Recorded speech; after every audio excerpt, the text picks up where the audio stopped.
Bom dia a todos, sejam bem-vindos. É uma alegria tê-los aqui. Hoje nós temos dois públicos. Nós temos algumas pessoas que estão participando de um encontro promovido pela UFSM de psicologia analítica. Esse encontro são 4 sábados, manhã e tarde. Nós estamos estudando um pouco a psicologia de Jung. E nesse evento, então, o 5º momento desse evento é uma palestra na qual a gente fala sobre o enfrentamento das perdas. Essa é a 6ª edição desse evento. A gente chama de Encontros Formativos de Psicologia Analítica. Nas 6 edições, quando chega neste dia, nesse momento, né, de falar sobre as perdas, a gente sempre abre o evento para o público em geral. A gente sempre convida os participantes que quiserem trazer alguém, a gente avisa no Facebook, nas redes sociais, né, se alguém quiser participar desse evento, a gente sempre abre a participação com entrada franca. Então, por isso temos esses 2 públicos presentes hoje. Sejam todos bem-vindos. Então, quem está chegando só hoje, lá atrás tem umas fichas, umas folhas, umas coisas, que os encontristas estão registrando presença para os certificados do curso de extensão da UFSM. Muito bem explicado isso. É uma alegria tê-los aqui. E ao longo da vida, todos nós teremos perdas. E como a gente vai ver ao longo da palestra, é engraçado que a gente se prepara para ser bem sucedido, mas a gente pouco se prepara para os momentos de crise, para os momentos do caos. A gente pouco se prepara para o sofrimento, digamos assim. Esse evento, esse momento, essa parada na tua vida, a ideia disso é a gente justamente tentar ver se tem um jeito de viver melhor, digamos assim. E a gente vai olhar para a finitude, a gente vai olhar para o momento da morte para aprender algumas lições. Né? E é muito enriquecedor esse olhar, essa parada. Existem profissionais que se dedicam a esse estudo da vida e da morte, não como uma coisa mórbida. Não é uma coisa mórbida. E a gente tenta fazer isso da forma mais leve possível. A ideia disso é a gente viver melhor. Então, esses profissionais se chamam tanatólogos. Né? A tanatologia é a ciência que estuda a vida e a morte. Nós nos baseamos em uma lenda grega, um mito, em que há dois irmãos, o Hipnos e o Thanatos. O Hipnos é o deus do sono. Daí vem a hipnose. E o Thanatos é o deus da morte. Então, por causa desse deus, a gente chama tanatologia o estudo que envolve esse processo do viver e do morrer. Então, a ideia principal é humanizar a nossa vida, né? Trazer de volta o humano, trazer de volta o afeto, afetuosidade, trazendo de volta o cuidado, o olhar, né, de uma pessoa para outra, principalmente nos momentos que a gente mais precisa de apoio, né?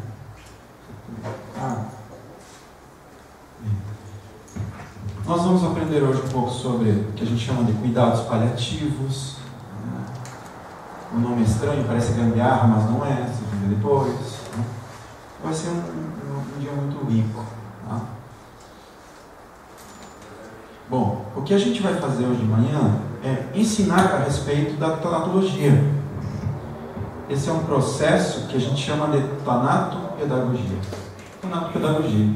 Você vai aprender sobre a perda e como lidar com ela. Então, estudar isso é a tanatopedagogia. Quem faz isso é a tanatologia. Então, esse é um conteúdo de uma pós-graduação que eu fiz em Morte e Luto. Eu fiz essa pós um ano antes da KISS. Então, nós vamos olhar para isso um pouco, e a gente vai ver que essa abordagem, ela trabalha também a questão da espiritualidade sem necessariamente um vínculo religioso. Para nós é diferente a espiritualidade da religião institucional.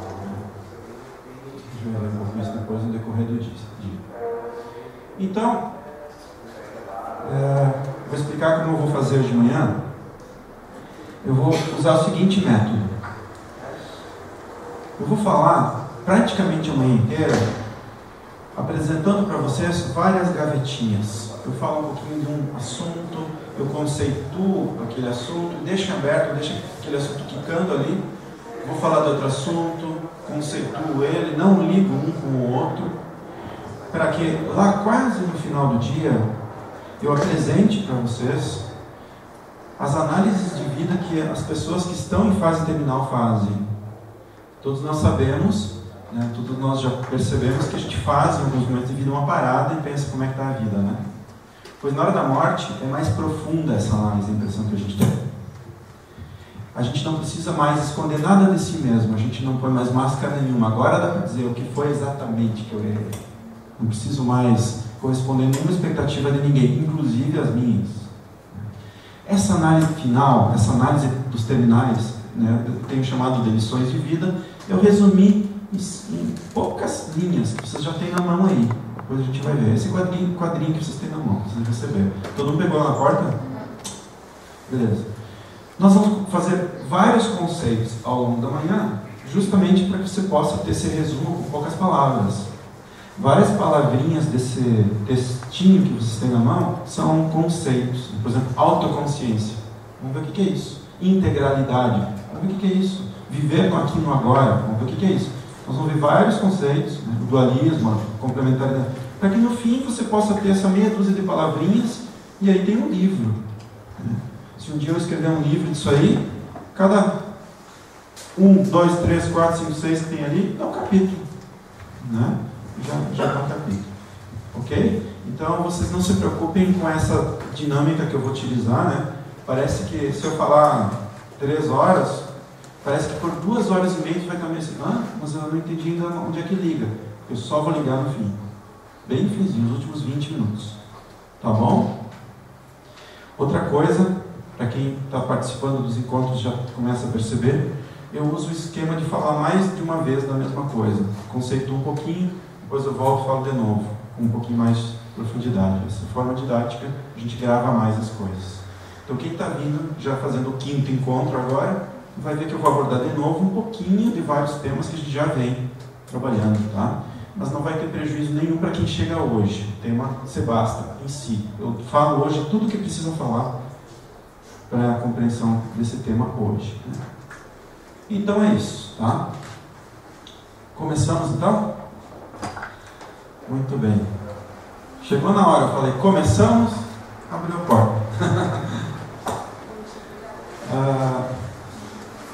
Falar sobre a finitude, falar sobre a morte, ainda é tabu. O que é tabu? Uma coisa que a gente tem dificuldade em falar, uma coisa que a gente tem um certo estranhamento, certo desconforto. Tem pessoas que não conseguem falar de sexo com o filho e filha, ou pai e mãe, né? Tá? Tem dificuldade, sexualidade naquela família de repente é um tabu, tem uma certa dificuldade em falar. Né? Às vezes a gente aprende mais de sexo na rua que com o pai e com a mãe, por exemplo, conversando, né? Difícil, estranho às vezes. Então é um assunto tabu. A morte é o assunto número 1 tabu no mundo. A gente tem dificuldade em falar sobre isso, né? Então nós vamos hoje falar de coisas que é justamente quando as pessoas param de falar.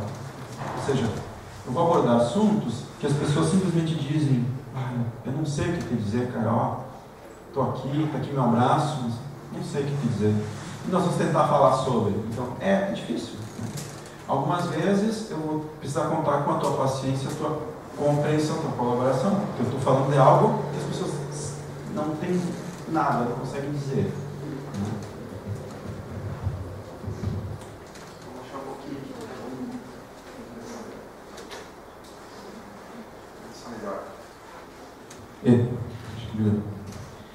Então, o que a gente quer é qualidade de vida. O que a gente busca é qualidade de vida.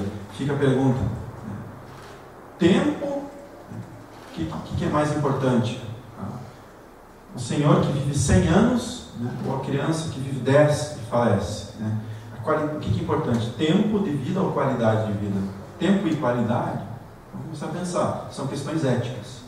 Hoje a gente vai pensar muito em bioética, né? Muita coisa envolvendo isso. Então, o que é mais importante? O que eu quero realmente? Tempo de vida ou eu quero qualidade de vida, né?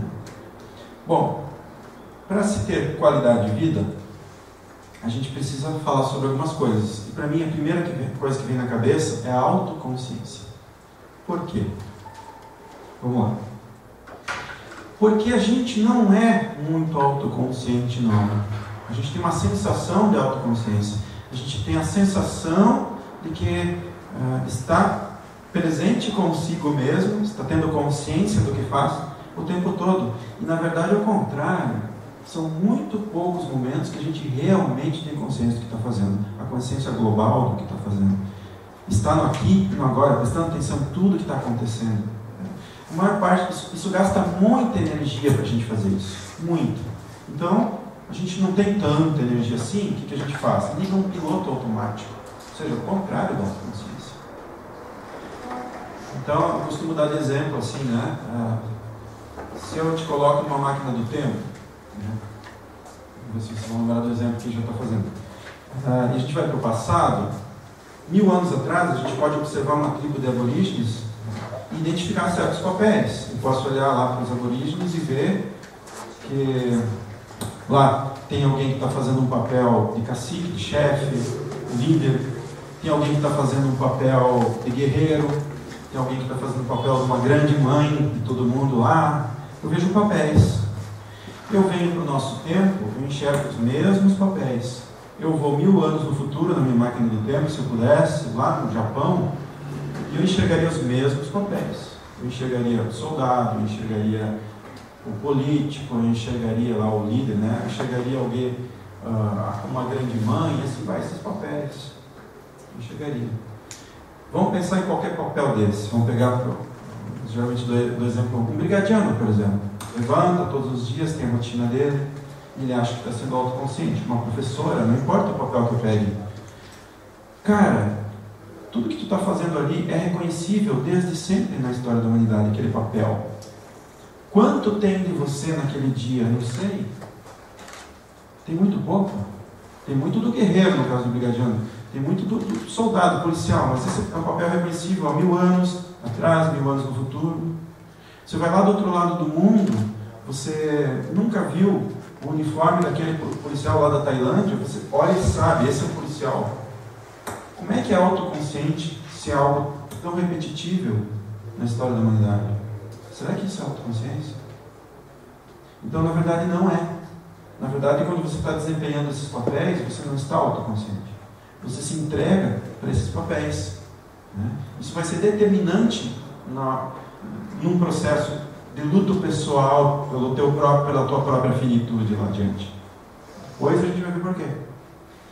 Então, quanto menos autoconsciente eu for, mais provável que quando eu entrar no caos, eu vou sofrer muito. Pela falta de eu mesmo lá no caos, digamos assim. Os papéis me ajudam a maior parte do tempo, mas tem certas horas que eles faltam. E é na hora que ele falta que precisa ter um eu minimamente presente, minimamente construído. E seria ideal que fosse maximamente presente. Mas às vezes a gente ficou tanto tempo no desempenho dos papéis que a gente esqueceu de se construir. Os papéis, eles nos salvaguardam de nos construirmos. E aí chega um momento que isso pode ser problema. Então, por exemplo, a pessoa foi 30 anos a esposa. 30 anos ela se dedicou ao marido. E de repente o casamento termina. Ou ele morre, a esposa morre junto. O papel, se ela só era a esposa, aquele papel morreu junto. Ela vai dizer, por que eu não morri? Por que não fui eu que morri? Eu morri junto com ele. A esposa morreu junto, é verdade? Então, se ela não se construía, se ela não continuava fazendo coisas que ela gostava, se ela não manteve as amizades, se ela não manteve um hobby, quanto menos ela se manteve, mais ela sofre nessa hora. Por isso que eu falo, tem que cultivar um eu para no caos estar lá, no mínimo no caos. Então é na hora do caos que a gente descobre que a gente não é autoconsciente. Portanto, a autoconsciência, estar consciente de si mesmo, significa assumir no dia a dia o remo da própria vida, pensar no que está fazendo e tomar as decisões. Né? Então, a autoconsciência é o primeiro aspecto fundamental na hora do luto, na hora das perdas, na hora de enfrentar as perdas. Se eu não estou lá, como eu vou enfrentar? Bom dia, vamos chegando. Eu preciso estar lá se eu quiser enfrentar. Preciso estar lá. Né? Portanto, é fundamental que eu me dedique no decorrer da minha vida a essa autoconstrução. Essa autoconstrução.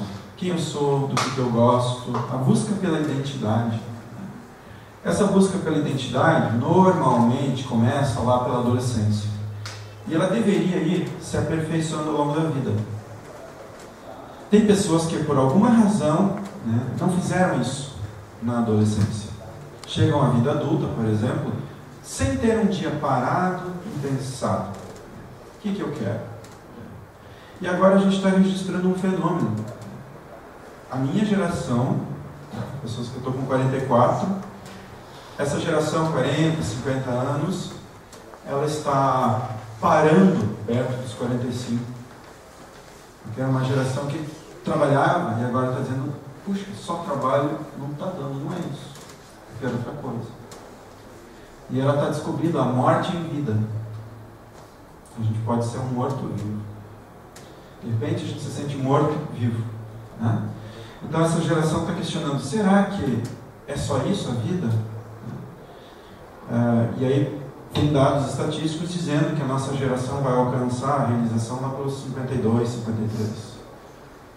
Na época dos meus pais era aos 35 por aí. Olha como está indo lá para frente. Né? A atual geração que está na faculdade, a gente já está pensando nisso agora. A parada que a gente está fazendo, minha geração, aos 45, vocês que estão na faculdade estão entrando no caos agora, no decorrer do curso. São 9 horas. Esqueci de desligar o som do computador. Bom, vocês vão saber de meia hora que hora é. Não tem problema. Então, essa geração, quer dizer, eu estou falando de morte morrida e eu estou falando de morte vivida. Aquela morte que meu dia a dia está sem graça. Meu dia a dia não tem sal. Eu não tenho mais gosto, cor, sabor. Minha vida está sem graça. Eu podia morrer agora aqui. Estou falando disso, desses sentimentos. Por que eu fico assim? O que aconteceu? Bom, vamos ler junto essa frase do Einstein. Vamos lá. Tudo é energia. E isso é tudo que há. Sintonize a frequência que deseja e, inevitavelmente, essa é a realidade que terá. Não tem como ser diferente. Isso não é filosofia, é física. Einstein está dizendo que vida é energia. Vida é energia. Eu diria que vida é energia e junto tem algo que nos anima. Aquilo que te anima pega uma dose de energia e aquilo que te anima, no latim, anima, no latim é alma, né? Espírito, seja o que for, a palavra que você quiser usar. Essa coisa inexplicável ainda para a ciência, né? É o que nos difere de um raio. Porque raio é energia, né? Então, se botar uma alma no raio, ele é um ser vivo, né? Então, eu sou vivo, eu tenho energia. Então, enquanto eu tenho essa energia, eu estou vivo. E tem uma outra coisa, aquilo que me anima. Vamos chamar de alma hoje, né? Chama do que você quiser, vamos chamar de alma, espírito, tanto faz. Alma e energia. A alma já é energia, porque ele diz que energia é tudo que há, né? Energia é tudo que há. Então, a alma também é energia. E ele fala em frequências, né? Ele disse que mudando a frequência eu vou mudar a minha realidade. Bom, o cérebro humano trabalha em frequências. A gente capta isso nos equipamentos médicos. A gente faz testes, né? O eletroencefalograma mede ciclos por segundo, ondas cerebrais, todas essas coisas assim. Então nós somos energia, né? De algum jeito, né? E essa energia muda, né? Então a gente vai pensar um pouco sobre isso também. Então, se vida é energia, você tem uma certa dose de energia para gastar. E você precisa administrar essa dose de energia entre todas as coisas que você faz. Tem momentos da vida que alguma coisa está te demandando muita energia e parece que sobra para as outras coisas. Pessoa que entra em luto, por exemplo, parece que tem alguma coisa sugando a energia dela, né? E aí parece que falta energia para coisas simples que antes tinha, né? De repente ela não tem energia para ir na esquina buscar um pão. E a pessoa deprimida, não é uma falta de energia? Vocês sabem que para mim a diferença entre o oposto da depressão não é felicidade para mim. Para mim o oposto da depressão é a vitalidade. De um lado tem depressão, do outro lado tem vitalidade. Para mim felicidade é uma outra história, contentamento, alegria é uma outra história. Eu posso ainda não estar feliz e não estar mais deprimido, já estar saindo daquele estado de morte em vida, como eu falo. Aquele estado em que eu apago as luzes, deito no meu quarto e não quero fazer mais nada, eu fico deitado na cama. Olha se não é um túmulo simbólico, uma morte simbólica. Então a gente se coloca às vezes numa morte simbólica. O contrário dessa morte simbólica, o contrário da morte é a vitalidade, não é a felicidade. Então o contrário da depressão para mim é a vitalidade. Então, vitalidade já está dizendo, eu recuperei energia de vida, energia de novo. A velha coisa que eu acabei de falar, energia. Então, na verdade, você administra a energia. E se você pensar que os teus sentimentos, em geral, são uma alteração bioquímica, o humor é bioquímico, alguma coisa no cérebro está te deixando com aquele estado, bom, isso é energia. Precisou de energia para produzir isso. Também precisa de energia para mudar isso, né? Ok, então vamos falar de autonomia. Tem pessoas que, além de não serem autoconscientes, não são autônomas. Elas dependem muito de algo. Vou achar mais um pouco.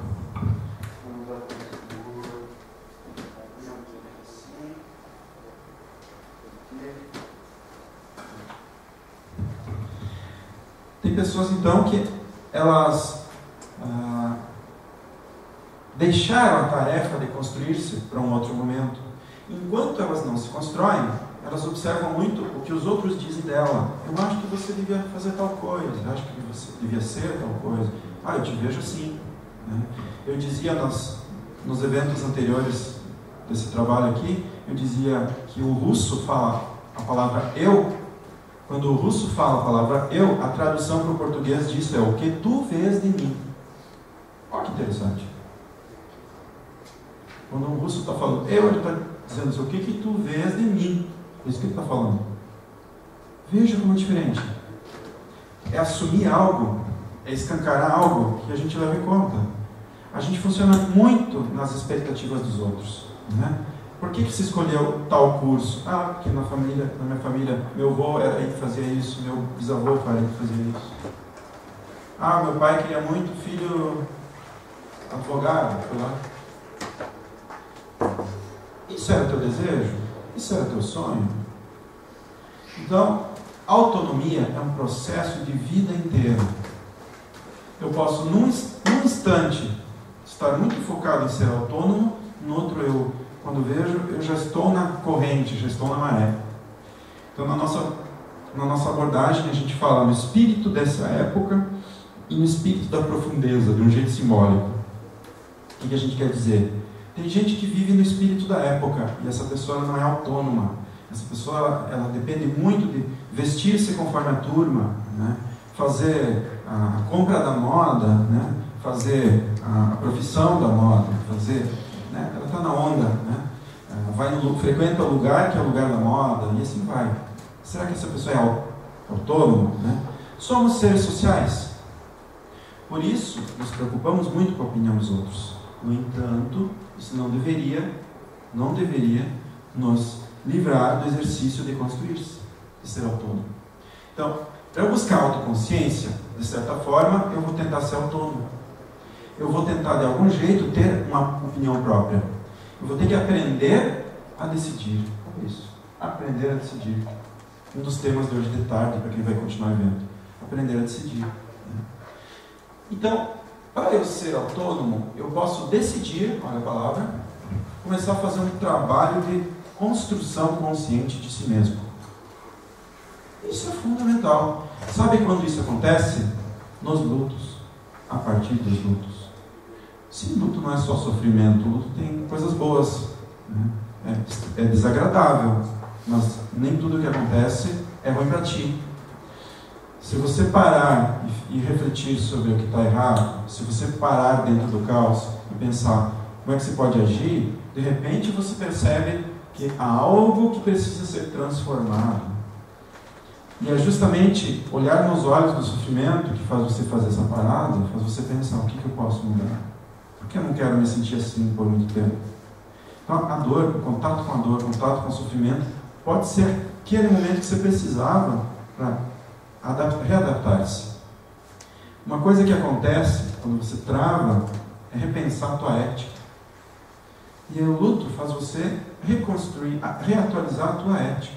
O luto é uma oportunidade, o caos é uma oportunidade de você reconstruir a tua ética pessoal, atualizar essa ética. Aqueles valores que eu tinha continuam vigentes. Puxa, eu não vou levar junto essa casa que eu estava tanto empenhado em viver ao redor dela, não vou levar ela. Quem sabe eu vou curtir mais meus amigos. Quem sabe eu vou fazer mais tal coisa. Puxa, eu estava correndo tanto atrás disso aqui. Será que é isso mesmo? Então, diante do sofrimento, você tem a oportunidade de rever os teus valores éticos.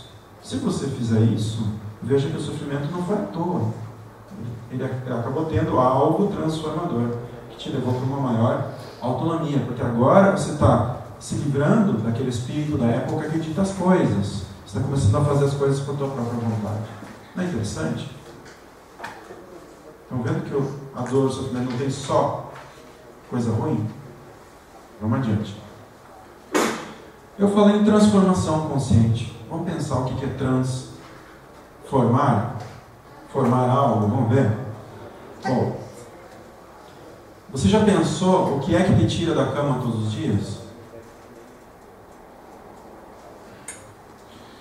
Você sai da cama todos os dias por um ato de fé. Joel, o que é fé? Vamos lá. Gente, qual é a diferença entre ter fé em algo e acreditar em algo? Pensa um pouquinho. Ter fé e acreditar, qual é a diferença? Forma um conceito na minha cabeça. Fé e acreditar. Eu vou dar um conceito só para a gente ter algo comum aqui, todo mundo, tá? Pode usar o teu, mas só para a gente ter um ponto de partida coletivo aqui. Vocês descobrem hoje à noite que eu fui preso hoje de tarde. 6 e pouco, bate a polícia lá em casa, me prende. 7h30 sai no noticiário. Prenderam o Joel Franz. Porque hoje de manhã ele assaltou um banco, sei lá. Bom, você vai pensar, nossa, o Joel, não imaginava isso daquele cara. Puxa, quem diria? Eu acho que ele não fez isso. Mas eu não ponho minha mão no fogo. Você até acredita na minha inocência. Mas não vai fazer nada. Não vai mover teu mindinho por mim. Não conhece direito. Agora imagine que você seja meu melhor amigo, minha melhor amiga. Nós nos conhecemos há 20 anos. Você entra na minha casa e vai ver o que tem na geladeira. Aquela coisa, sabe? E hoje você estava aqui comigo. Era meu álibi. Não, eu estava na palestra deles. Disseram que às 9 da manhã ele assaltou a agência bancária. Mas às 9 da manhã a gente estava na palestra. Eu sei que não foi ele. Tenho certeza que não foi ele. O que você vai fazer? Você vai lá na delegacia. E vai pé da vida. Seu delegado, o senhor cometeu um grande erro. Ele, não foi ele, eu estava junto com ele, eu conheço ele há 20 anos, ele jamais faria isso, né? Ele estava dando uma palestra, nós estava lá, tinha mais de 20 pessoas junto. Aí você vai lá me procurar, pede para me ver, pergunta se eu estou precisando de alguma coisa, se eu preciso de advogado, né? E tal, se precisa de algum dinheiro. Você acredita tanto na minha inocência que você se move na minha direção. Isso é ter fé na minha inocência. Porque a fé é quando você acredita tanto em algo que você se move na direção. Você se move por aquilo que você acredita. Quer dizer, o que faz você ficar 5 anos fazendo uma graduação? O que faz você no segundo ano, chovendo, menos 2 graus, de manhã, nevoeiro, sair e apresentar um trabalho, por exemplo? Um ato de fé. Fé em quê? Fé em quê? 5 anos crendo em algo, acreditando em algo tanto que você levanta da cama todos os dias. Então, o que te tira da cama é um ato de fé, senão você não levantava. O que acontece com quem deprime? Então vamos pensar. Se a fé é aquilo que me move, qual é o contrário de mover-se? Não é travar, não é parar. Eu vou chamar de estagnação, ficar parado. O contrário da fé, vamos ver o que é. Quando eu tenho fé, eu me mexo na direção de alguma coisa, porque eu acredito muito que alguma coisa boa, alguma coisa vai acontecer, uma coisa transformadora, lá em cima. Eu acredito tanto numa transformação que eu me mexo, que eu me movo. Então, eu espero que aconteça determinada coisa. Então, a fé, ela implica em esperança. Eu espero que algo aconteça. O contrário da fé é a desesperança. É quando você não espera mais nada. Você deixa de esperar. Você desespera. Então, o contrário da fé é a desesperança. Você deixa de esperar algo, aquilo perdeu sentido, né? Você se movia na direção daquela tua relação, de repente descobre uma traição, você não espera mais que aconteça aquele sonho da relação que você tinha construído, né? Na morte da relação você se desespera, não espera mais nada daquela relação. Você gostava muito do teu trabalho, e de repente acontece alguma coisa, você descobre que o patrão usurpou um dinheiro, e agora o que você faz? Você entra num dilema, ele era o máximo para ti, agora não sabe mais o que esperar disso, você desespera, não tem mais fé naquele trabalho, né?